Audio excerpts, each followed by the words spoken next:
Salut la Bulls Nation, bienvenue sur French Bulls TV. On a un petit français, ça y est, on a un français chez nous. Ah, ça fait plaisir quand même, un petit trade intéressant hier soir de la part des Bulls pour récupérer un petit Frenchie, donc c'est quand même une bonne nouvelle.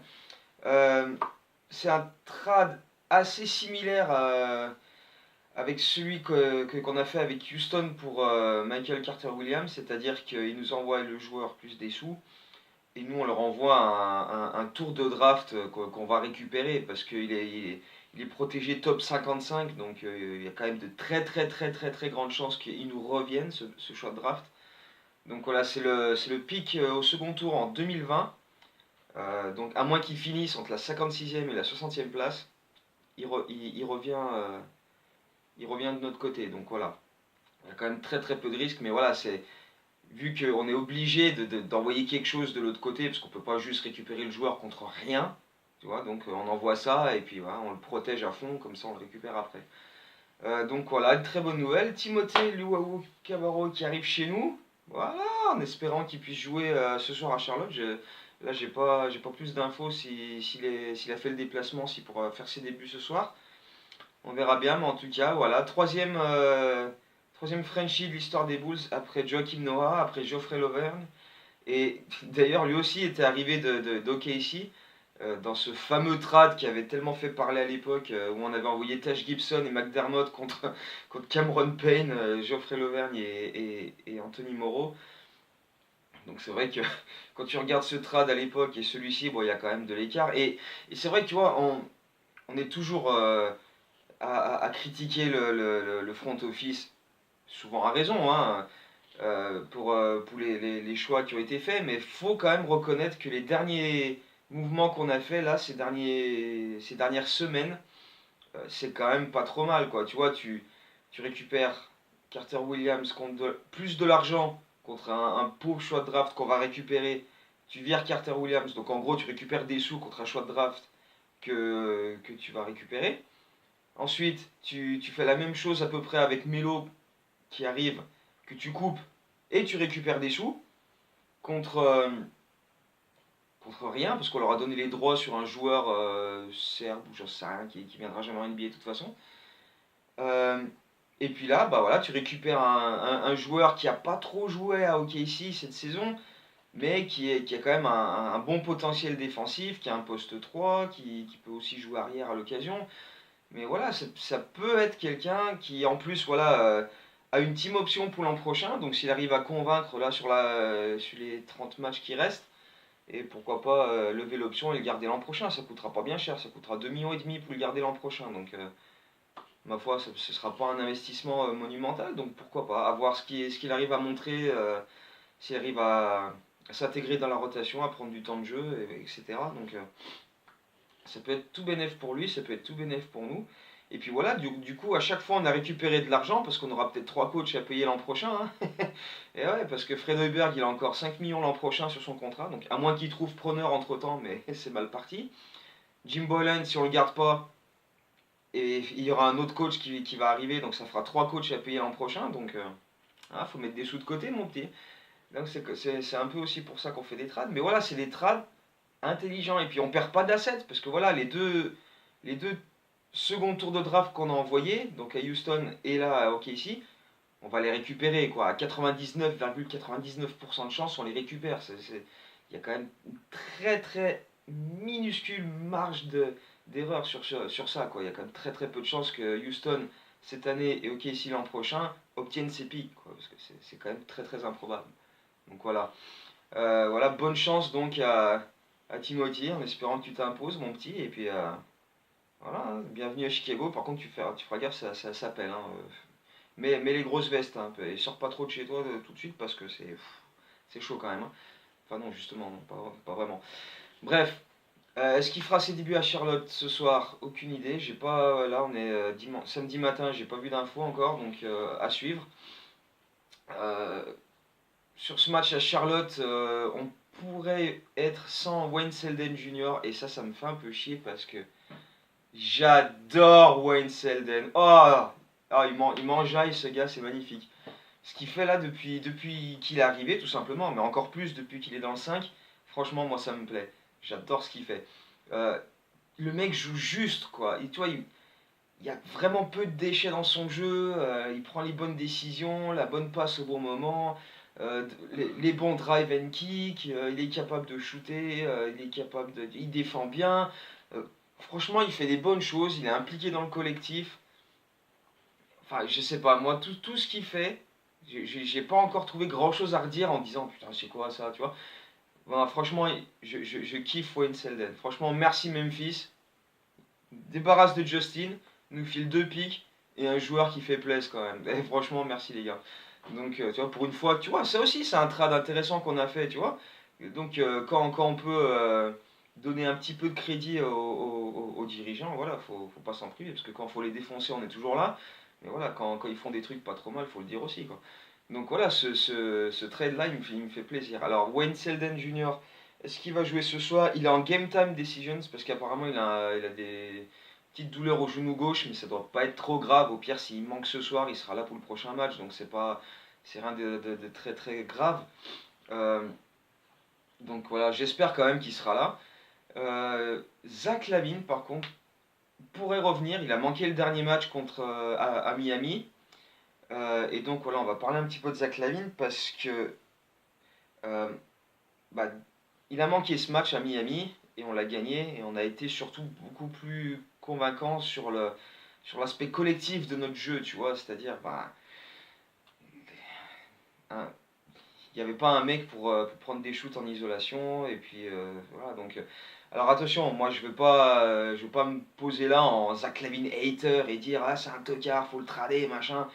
Ça reste un super joueur. Il nous a sauvé le cul en début de saison parce que c'était le seul capable de mettre des points avec Lavigne et Don absents et Portis. Mais je sais pas, tu vois, j'ai pas envie d'être là à tu vois, balancer les blâmes sur les joueurs. Mais à un moment, Lavigne, putain, tu vois la différence quand il est là et quand il est pas là, quoi. Même sur des séquences en match, quoi, tu vois. Et ça me fait un peu chier parce que le mec, tu sens que c'est un vrai talent. Il est capable de scorer, d'attaquer le cercle, de faire plein de choses. Mais il a cette limite parce que, tu vois, bah, il s'est trop poussé à gueule, quoi. Il est trop individuel, il cherche pas à faire briller les autres, quoi. Et quand il essaye de le faire, bah, il n'y arrive pas parce que, bah, soit parce qu'il a pas l'habitude, et les mecs ils sont surpris. Tu fais, oh, putain, merde, Zach il me fait une passe, merde. Tu sais, les mecs ils sont surpris. Et donc, du coup, je sais pas, tu vois, ça crée des turnovers et tout. Enfin, voilà, c'est vrai que c'est quand même rageant parce que tu sens que le mec il a du talent. Le mec il est fort, il est capable d'apporter des choses à cette équipe, mais il n'arrive pas à se fondre dans le collectif. Et quand on dit depuis 1 an et demi, faut voir comment Markkanen, Dunn et Lavine arrivent à jouer ensemble, et ben Lavine il arrive pas quoi, tu vois, il a encore du mal à trouver sa place là-dedans quoi, parce que ses actions, c'est des actions individuelles. La plupart des points qu'il met, ça vient de ça quoi, donc c'est dommage quoi, c'est voilà, donc je suis pas là à dire eh faut le trader machin. Non, faut essayer de trouver une solution parce que bon, il est encore jeune, mais tu sens que son QI basket, bah voilà, c'est, je veux pas dire que ça aura des pâquerettes, mais enfin, ça vole pas bien haut non plus, quoi. Donc je sais pas, je sais pas, j'ai pas envie de prendre des conclusions hâtives et dire ah on est meilleur sans lui, il faut le dégager. Mais il y a quand même une tendance qui se dessine petit à petit, tu vois. Depuis que Jim Boylan est l'entraîneur, Lavigne a loupé 6 matchs, on en a gagné 4. Et surtout, on a des bien meilleurs offensive ratings et defensive ratings, quoi, sur ces 6 matchs. Donc voilà, c'est des petits, c'est un petit échantillon, 6 matchs. Mais toujours est-il que voilà, c'est, donc voilà, je veux pas trop blâmer Zach LaVine, quoi, parce que c'est trop facile de, tu vois, de le pointer du doigt et dire ah hey, machin, mais enfin bon, voilà, il y a quand même il y a des circonstances, donc voilà, je veux pas trop le blâmer, mais il y a de quoi, il y aurait de quoi dire, quoi.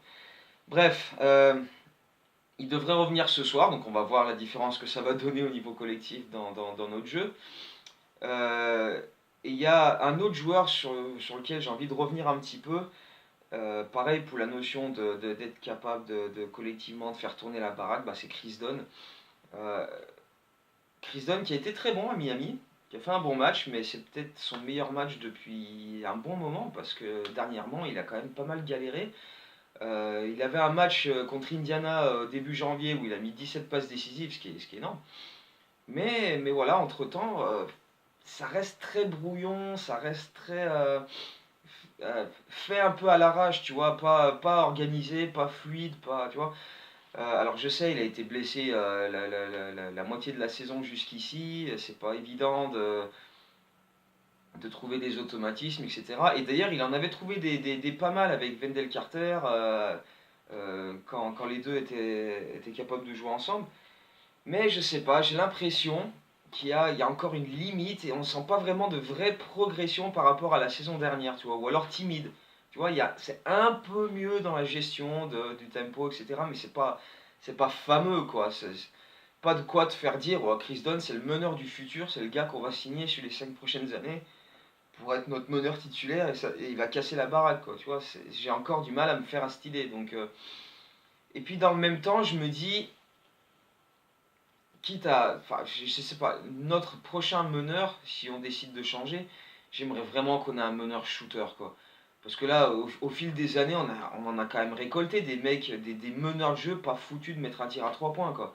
Michael Carter Williams, Rajon Rondo, euh, Dunn, même si voilà, il en a mis quelques-uns dernièrement, mais c'est loin d'être un spécialiste du truc. Et puis tu le vois, il hésite encore à les prendre parfois. Enfin voilà, la liste est longue. Hein. Cameron Payne, à part son match fabuleux contre Charlotte où il en a mis 7 dans un quart-temps, bah, il en a peut-être mis 7 sur le reste de l'année. Donc voilà. Enfin, je sais pas, on en a accumulé au fil des années là dernièrement. Donc j'en oublie plein. Hein. Mais enfin bref, voilà, j'aimerais vraiment qu'on ait un meneur capable à la fois d'être créateur pour les autres, mais aussi d'apporter du scoring. Tu vois, en troisième option offensive, capable de voilà, dégainer de loin quand Markkanen est bloqué inside, quand Lavine ne peut pas pénétrer. Hop, tu ressors vers le meneur, boum, 3 points, et tu sais que le mec va les mettre. Quoi. Là, tu ressors la balle à Chris Dunn, t'es sûr que tu veux prendre ce tir. Quoi. Enfin, voilà, c'est toujours ça mon souci avec Chris Dunn. Après, voilà, comme je disais, on sent qu'il y a une mini progression par rapport à l'an dernier dans ce qui est gestion du jeu, mais voilà, c'est pas flagrant non plus. Quoi. Donc j'espère que sur cette fin de saison, il va montrer plus de choses, mais en cas, voilà, moi, est-ce que je veux que Chris Dunn soit le meneur du futur pour les Bulls? Bah, je suis de moins en moins convaincu. Quoi. Enfin, c'est surtout son profil. Quoi. J'aimerais vraiment un profil un peu différent. Quoi. Mais bon, ça après, c'est chacun ses goûts et ses couleurs. Donc voilà, si vous préférez un meneur défensif, pourquoi pas aussi, hein, après. Il y a d'autres joueurs qui peuvent mettre des 3 points. On a Wendell qui peut s'écarter. On a Lavigne qui est sans être un joueur référencé à ce niveau. Il est capable de mettre des 3 points et de scorer. Donc voilà, après Wayne Selden il en met aussi. Donc ouais, ok. Peut-être qu'on n'a pas forcément besoin d'un meneur qui met des 3 points. Mais je pense quand même que ça peut aider. Bref, voilà, donnez votre avis. Faites coucou à notre nouveau joueur français sur Twitter. Souhaitez-lui la bienvenue. Et puis voilà, on se retrouve bientôt pour débriefer de ce match cette nuit à Charlotte. Euh, donc voilà, continuez à mettre des likes, des commentaires si vous avez aimé cette vidéo. Si vous êtes d'accord avec moi sur Chris Dunn, sur Zach LaVine, sur Wayne Selden, surtout sur un peu tous les sujets. Donc voilà, on en discute et puis on continue de mettre des articles et puis des vidéos et puis des live tweets. Donc live tweet cette nuit contre Charlotte, 1h du matin, soyez là. Et puis voilà, on se retrouve après pour des débriefs et d'autres vidéos. Allez, à bientôt, Go Bulls!